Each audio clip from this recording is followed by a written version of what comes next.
네, 고금리 장기화에도 은행권이 나홀로 호실적을 거두면서 은행 횡재세 논란이 또 한 번 수면 위로 떠올랐습니다. 일단 금융당국은 도입 논의에 선을 긋고 있지만 은행의 고통 분담이 필요하다는 데는 어느 정도 공감한다는 입장입니다. 엄윤주 기자입니다. 한동안 잠잠했던 은행 횡재세 논의에 다시 불을 지핀 건 윤석열 대통령의 발언 때문입니다. 죽도록 일해서 번 돈을 고스란히 대출 원리금 상환에 갖다 바치는 현실에 마치 은행의 종노릇을 하는 것 같다며 깊은 한숨을 쉬셨습니다. 이어 이틀 뒤엔 은행이 과점 체계를 이용해 갑질을 많이 한다고 거듭 날을 세웠습니다. 우리나라 은행들은 갑질을 많이 합니다.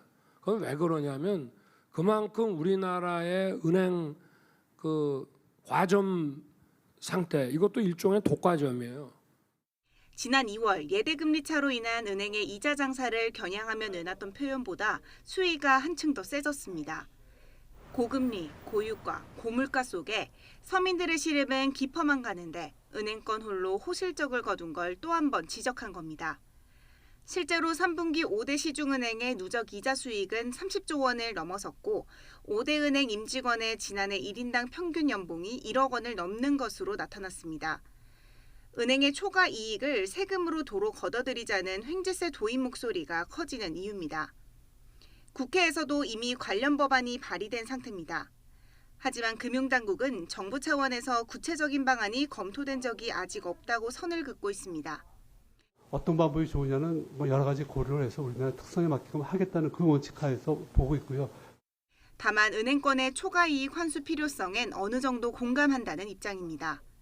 상당히 높은 수준의 이익과 관련된 그리고 그 과정에서 여러 차주들 내지는 국민들이 고통받고 있다는 그 지점에 대한 의원님 지적도 저희도 잘 인식을 하고 있고 그동안 금융당국의 상생금융 기조에 발맞춰온 은행 입장에선 적잖이 당황스럽다는 분위기입니다. 은행권은 대출금리 인하를 비롯한 상생금융 노력과 함께 지난해 기준으로 1조 2천억 규모의 사회공헌활동을 했습니다.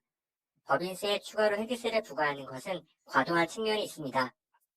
이처럼 이중과세와 금융시장 교란이라는 반론도 만만치 않은 상황에서 향후 금융당국 차원에서 은행의 공적 기능을 강화하는 다양한 방안이 검토될 전망입니다. YTN 엄은주입니다.